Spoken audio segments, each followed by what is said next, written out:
All right. Well, good morning. Hopefully some brokers got a chance to come on our live interview with Kyle from Wellcare. My name is Yvonne Blanco. am here at IAD. I'm a broker sales manager nationwide, helping insurance agents understand the D-SNP market.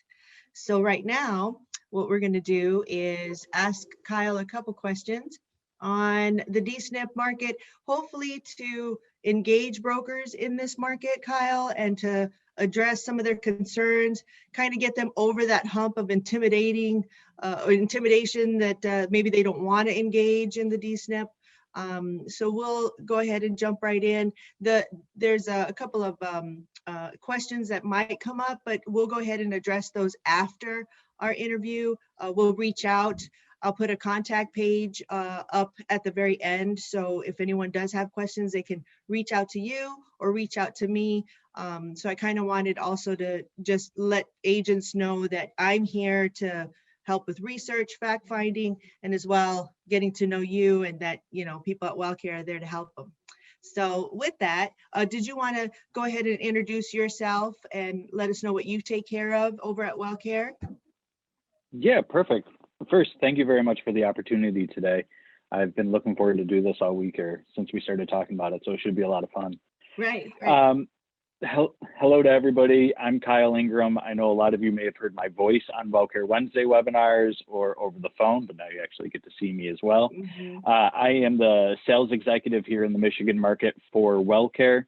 I'm really here to help and support you be able to have the tools and resources you need to work with Wellcare, sell Wellcare, and learn how to work through our systems, make sure everything's taken care of for your members as best as possible. So again, thanks Yvonne for putting this together, and let's get rolling. Yeah. Okay. So as you know, a lot of the agents have struggles with this auto enrollment that goes on, and maybe we can touch the counties that I understand that this is happening is Oakland, Macomb, and Wayne, mostly in Wayne. But is that, am I understanding that right? Is those are the three counties that you know of that's really penetrated this MMP project or the auto assigning? Yeah, so Oakland would be a new one for me. It is Wayne, Macomb, and then on the west side, they've been hitting Kalamazoo with the MMP sweeps. Yeah, that's a difficult one, especially for us on the carrier side, because the last thing we want is members taken off of good, healthy, D-SNP plans that can actually help the members and be auto-assigned to a different plan that's not beneficial for them or as beneficial. The one thing I can advise on that is there's actually two things. One is, and I know for the agents, this is a pain point for them and they don't want to do it. When you enroll a member, call Michigan Enrolls and disenroll from all future enrollment. I just had an agent I was working with last night. They had 14 members swept this month. No. Yes, it happens. And it creates a much larger headache for you when you have to go back and then go back to people and say, hey, you need to call Michigan Disenrolls and make sure this all goes through before the deadline date. Mm-hmm. When you could have just done it right at enrollment, taken the few extra minutes to do it. I know sometimes hold times are a little bit longer, but it's really in the long run, the better move for your member so that they're not getting swept off of a good D-SNP plan, and better move for you in terms of managing your book of business. You're not all of a sudden going to show up one day with a bunch of members missing because that county decided to have a sweep. The other thing that I can talk about on that is those are not the only counties we have dual eligible members living in. Right. We have large dual populations in other counties that are not swept that have huge opportunity because they're being underworked. Most people who do work in the dual space on a regular basis, they focus their concentration on those counties that get swept because that's the heaviest population.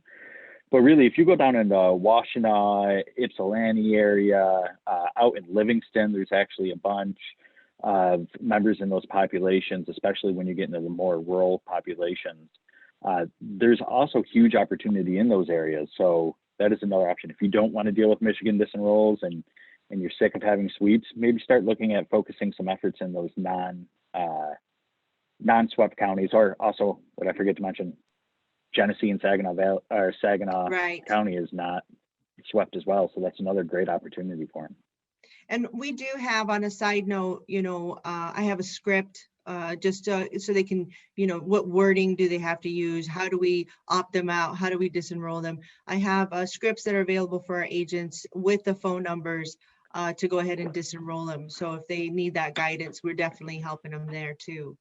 Okay, well, as you know, the treatment of our DSNP community is usually underserved and quickly set aside, flipped back and forth. So how does Wellcare change this up with their mission or their treatment of the members? Yeah, so, and I think this is especially something specific to the Michigan market with Wellcare, is I want everybody to remember where we started in this market, and that's with Meridian Right. Health, which is a huge Medicaid line of business. Mhm. We have had a strong focus around the dual eligible community and tailoring our plans to fit their needs. Much stronger, I believe, than a lot of other options in the market for them. So we have a deep community engagement. We know a lot of the different community leaders, a lot of the different residential facilities, providers, and we work with them to make sure that our plans give the best benefits possible for the members. Another thing that I wanted to add in here, and it might be brought up again later on today, is stressing the importance of the value-based enrollment with our Right. agents in completing that.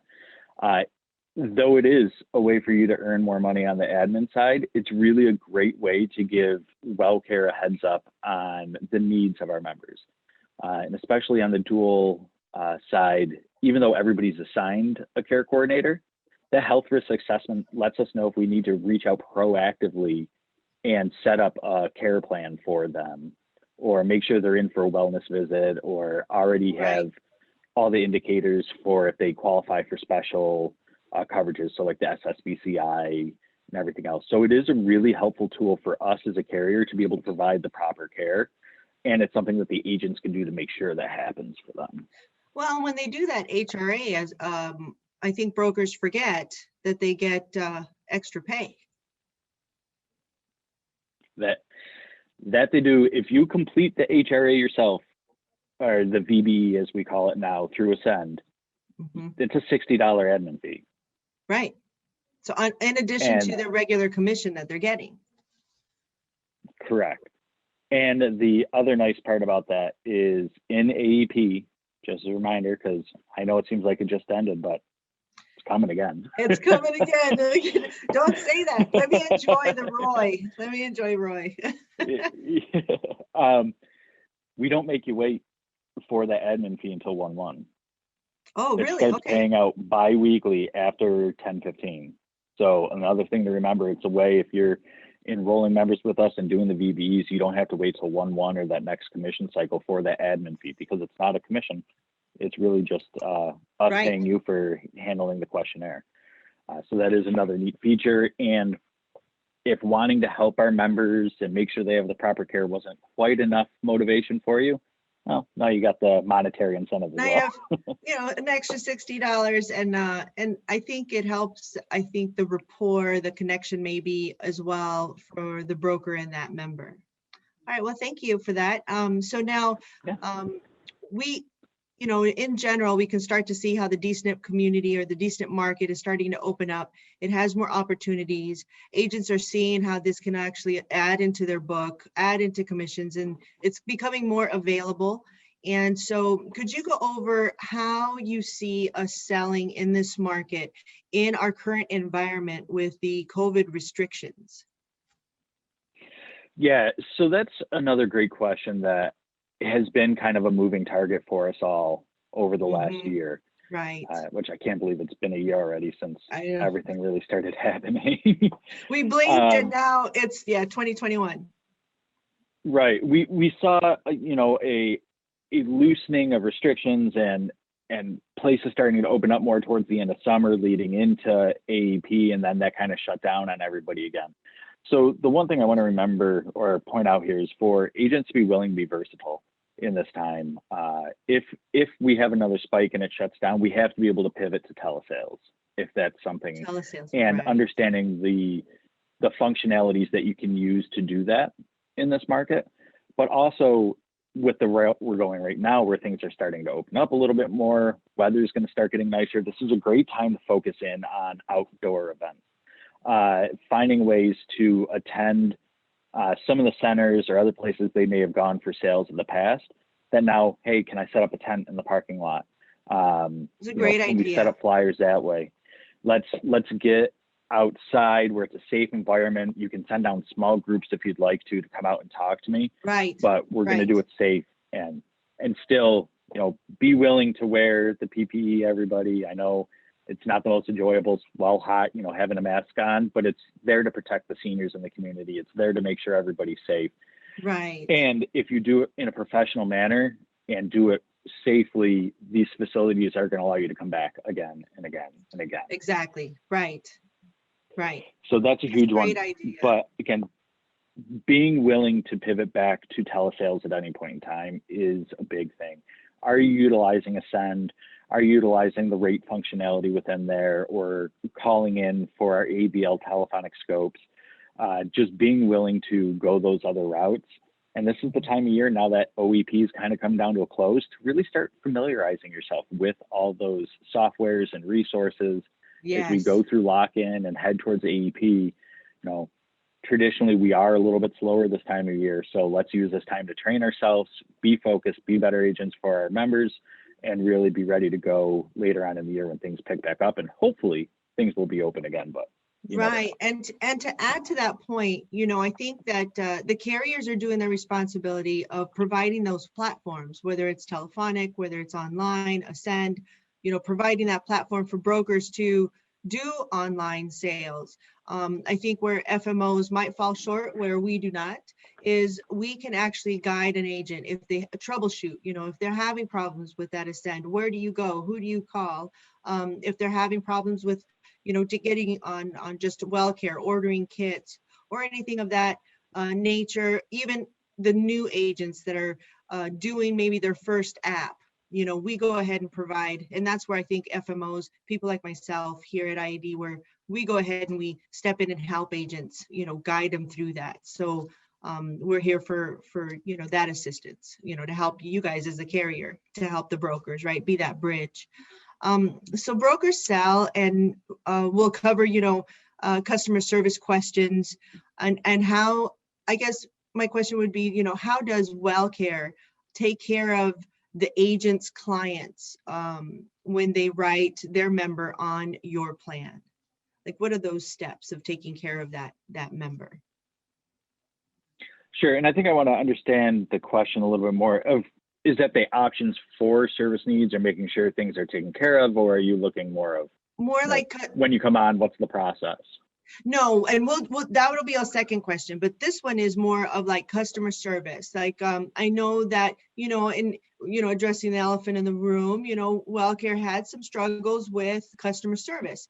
Obviously, we know that Sean Holcomb is now on board with Wellcare. She's making a lot of changes or suggestions maybe in how to revamp that customer service. You're phenomenal when it comes to the brokers. You're on top of it, making sure that you're communicating with them, and so is everyone, all the external team, Emily and everybody there. But when it comes to the member, when they're having maybe an issue, and their first point of contact is going to be the broker. And so the broker, just to have them feel more confident on how does that member get taken care of by customer service? Is it just customer service? That I think is where I'm kind of like, help us understand how that process is. No, that's a great question. And yeah, I appreciate you addressing the elephant in the room. We have had, right. In full transparency, some service issues. And I do believe that was even perceived to be a bigger decline than what it was standard-wise for the industry, because Meridian had such high quality member services, a very small local team that was able to take care of a membership base. But when we went to a larger national carrier and it got moved to a call center that wasn't local, there definitely was a drop off there. I can say a couple of things before I get into specifics. Centene, with them coming on board, is really focusing on moving back to a regional approach to services. So I do see us in the future having back to maybe not a Detroit team or a Michigan team, but a Midwest call center to handle member services. Oh, that's which nice. will be awesome. In the meantime, we have implemented a few service techniques to allow us to train our service team better on member services and agent services. But sometimes things are a little too escalated. It's not something that they're able to handle quickly for you. So we do have tools to make sure that either the agent can self-service the problem, or they can reach out to myself or one of our team members and make sure that we can escalate it for them. One thing I will point out that is underutilized is on Agent Connect, your agent portal. Use your tickets. You can submit support tickets. Yes, we were talking about this yesterday. I've not had not one ticket not responded to, or every ticket I put in has gotten a response. 3 to 5 days. I think 5 has been the most. But what have you seen with that?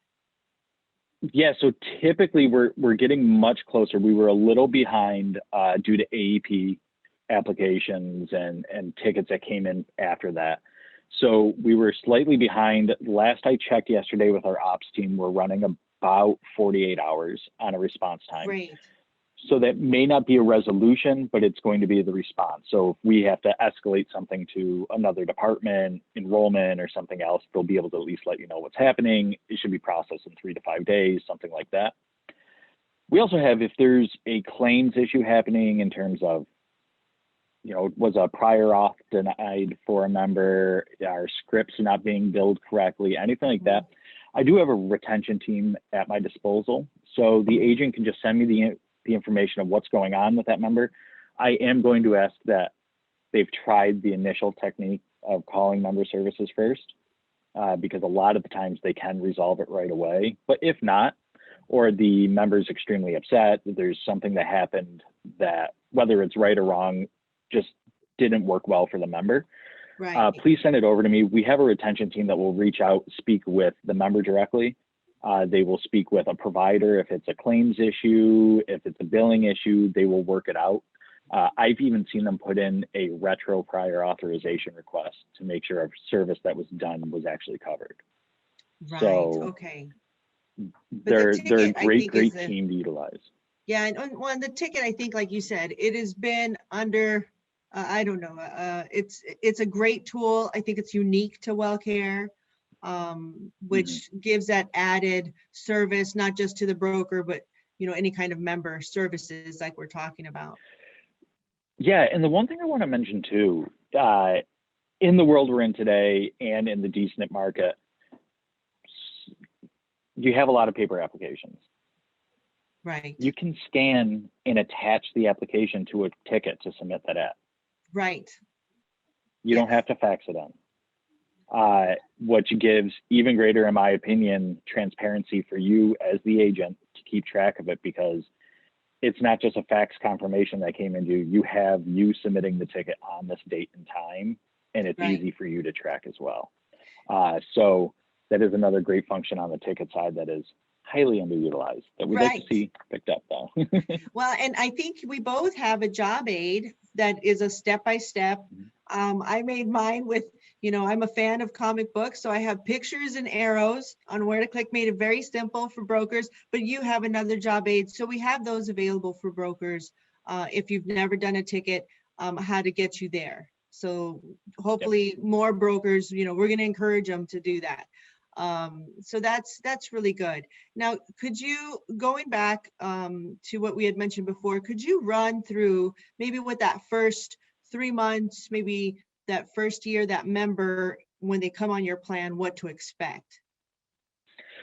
Yeah, so, and I'm going to start really basic on it because I think setting the right expectation with the members is the right thing to do. When you enroll somebody, so whether it be AEP or non-AEP, we're in rest of year, whatever it may be, within 14 days of that enrollment being processed. So that's the one thing I do want to say. It's not when you faxed in the application, it's when it's processed. The kit, welcome kit and all that will be sent out to them. Separately will be their ID card and their flex card, because that's used from another vendor that does come in separately as well. We don't do those all together because if you send them all together, then that gets taken. Somebody has all their insurance information at once, which is not a good thing. So that's right off the bat. Within the first 14 to 21 days, they're going to receive all of those items. Then they're going to receive, if the agent does not do a value-based enrollment, they will also receive a call from our wellness team to do a health risk assessment. So again, agents, by not doing it, we're going to do it anyways. You're just not going to get paid on it if you don't do it. Right. Yeah, it's still going to get done. Now, going back to where you said, I think it's important for brokers to understand, because when we fax it in our minds, it's processed. But you're saying that it's actually there's a time period. What would be that time period? And when you say process, is it because it's going into a Marks report, it's going to CMS, and then when it bounces back, now it's considered processed? Right. So it's going to take, on a paper application being faxed, and I'm going to use this standard time frame for year round, 7 to 10 days for us to receive it, scan it into the system, enter it in, send it to CMS for approval, have it come back to where it's actually a future enrollee in our system. That process takes time, as opposed to a send applications, which 24 to 48 hours, it's already been sent and it's back. Right, exactly. CMS is ready to go. So that's the one thing to remember. If you fax it in, it's going to be at least a week until it's processed, and then another 2 weeks until the cards or kits sent out. So that's now a 3-week lag time. So just to set the proper expectations, right. Where we run into that the most is this time of year. If you enroll somebody, or even an SEP for the next month for the lock-in, you enroll them the last day of the month, they're not going to receive their cards until mid to late the following month. Right. And so how do you suggest, if a broker does, which I'm sure you do get those, what do you suggest if that member does have, say, maybe on the 3rd or the 5th, they have to go to a doctor and their effective date was the 1st, but they don't have their cards because of what you just mentioned? Yep. So we'll assign, as soon as the application's put into the system, we'll assign a member ID to them. The agent can reach out to me in those situations, and I'll make sure I get that member ID over to them. Once it is in, and I'm going to say this, and I know everybody says that our member base can't do this or they don't have the options. You'd be surprised what some of them can or can't do. We do have a member portal. Okay. So if they do have access, they can create a member portal. They can print their ID card. They can make PCP changes. They can pay bills if there's a bill. They can. Yes. They can do a ton of stuff there themselves, self-service, if they're able to use that technology. Right. I think we all know, though, in the dual world, we're not talking about all senior citizens that may not be tech savvy. We have a ton of members that are extremely tech savvy, but they just assume because they're dual eligibles that they're not going to know how to handle these types of things. Right. It's not true. Give them the options and the resource. You'd be surprised what some of them are able to do on their own. Exactly. Right. And I think that's an important point where we don't give them less service because we're assuming something, where we could just, you're going in and the service is the same and you're conveying that. And then if that member says, okay, well, I don't have this, or you would be surprised because they're going to have the neighbor that helps them, or, oh, my daughter has can do that for me, or whatever, So I think it's a good, I'm glad you brought that up, because that's one of the pieces I think, again, brokers forget to use. So that's good. So would you suggest an agent set that, help the member to set that up, or just have that member do it on their own? I mean, it's definitely something, once they're enrolled, if they're willing to meet with the member again, because that's going to be the linchpin. It's not going to happen at the time of the app being signed, because we have to process. But if you are willing to meet with the member again or talk them through it on the phone, it's extremely simple for them to set up. It's like registering for any other website, really. Right. Okay. So you absolutely can walk them through how to do that. You just cannot access it for them Don't set Right. up an account for them and then use it to make changes. You're setting yourself up for a world of compliance issues with that.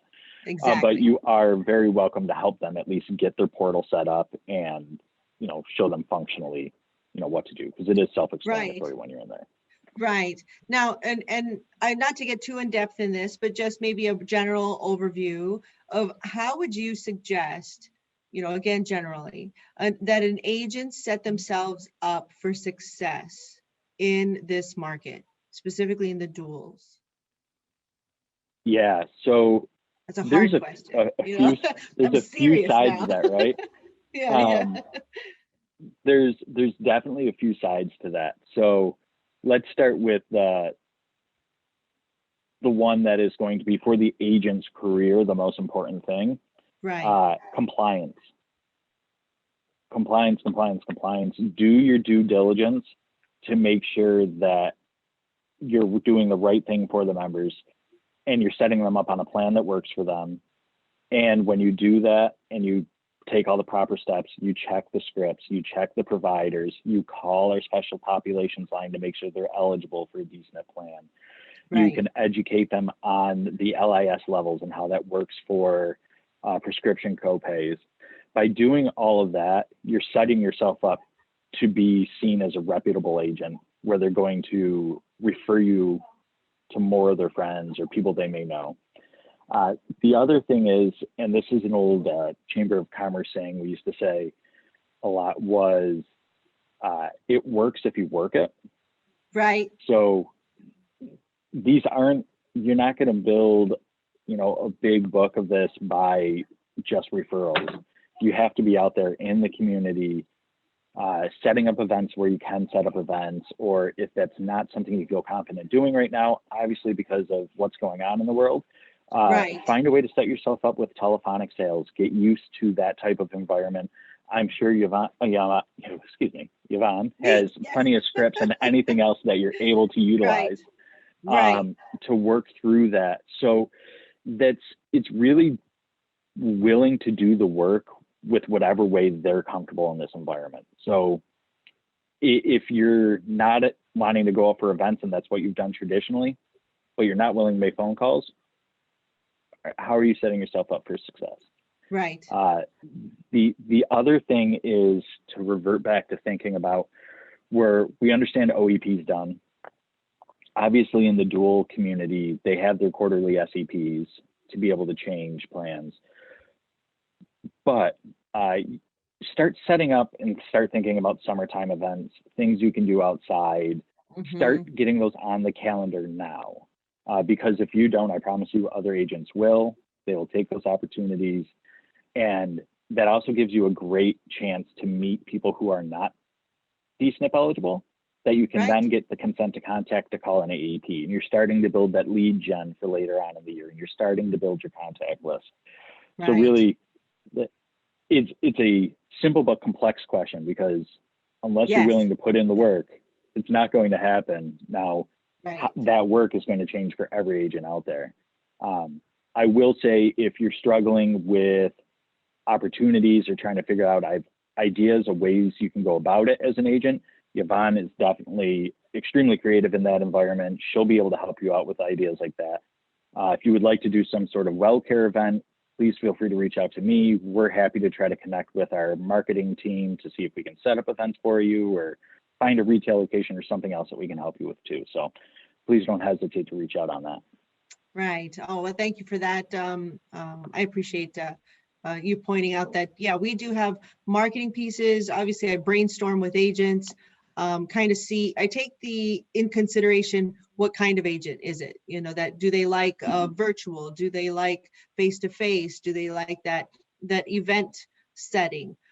So when I talk to agents, and then we try to make those marketing pieces specific to those, brokers and where they're working in the community. So, and I think we addressed this, where most of the DSNP population, as you know, they might not have internet, they might not have that computer access. So just once again, because I think a lot of brokers, get caught up in this, and this is where the intimidation, they talk themselves out of helping these members because they don't have that access. So just again, really briefly, the workarounds that we've addressed for Wellcare that you see smoothly working. If you could just do those points really quick. Yeah, absolutely. I mean, the smoothest thing for that, if there's no technology, they don't want to meet in person, you have to do it purely telephonic, is to utilize the rate functionality within Ascend. That gives you the ability, you'll have a personalized phone number within your Ascend, and you can give that to the member and they can call that, and it will allow you to record your call. You can then go through the CMS approved script and do a telephonic enrollment that is recorded right there for your records, and that counts the same as a signed application. So that's number one way that I would suggest members to do it. The only other way without technology, and I've seen it, it's not the most time efficient way of doing it, but if people don't want to meet, sit in your car in their driveway on the phone, fill out the application, drop it on the front step, let them sign it and go back and grab it. Obviously, if you want to look to see what's more functional, rate is going to be more time effective and functional for you. But that's where I also say is, somebody says they don't have technology, how do I get around it? Get creative. Find a way to sit in your car in their driveway and handle the app, or sit in a parking lot somewhere if you can meet them and pass it through the window of a car. It's going to be like this, unfortunately, I think a little bit longer, where not every member is going to be comfortable meeting with you face to face, and the duals community does not all have the tech to be able to e-sign applications. So definitely get comfortable with the rate functionality. And then on top of that, we do have a telephonic assistance team at Wellcare where you can call in and one of our agents will do the telephonic app over the phone. But you do lose that personal touch with the member because you're pretty much just passing them off to somebody else to handle the enrollment. So that's why I do like the rate functionality, because it's actually you doing it, not somebody else, and the member feels like they have an agent taking care of them. Right. And I think that, like I said, it's just trying to get the agents to understand that, like, don't psych yourself out. There's ways to do it. If an agent doesn't know, they can obviously reach out to you. I have great, resources here, obviously fact finding and finding what works, not just for that member, but for the agent. So I think we covered pretty much all of the questions that I wanted to ask. And, if you have questions out, if any of the brokers have questions, I'm going to go ahead and put our contact page up here. Thank you so much, Kyle, for spending this 30 minutes with me and addressing some of these issues. We see so many trainings as we go through the year, and there's such this disconnect between us and just the general public, and us and you guys, that are helping, are there to help and support us as the agencies, as the brokers. So I just wanted to have this setting where people get to remind people who you are, who I am, that we're here, and just some kind of connection a little bit more. So I appreciate you coming on and answering the questions. And I'm going to go ahead and put our contact information up, so I can go ahead and have brokers reach out. And again, thank you so much, Kyle. No, thank you again. Really appreciate the opportunity to speak with all your brokers and talk about our dual eligible community.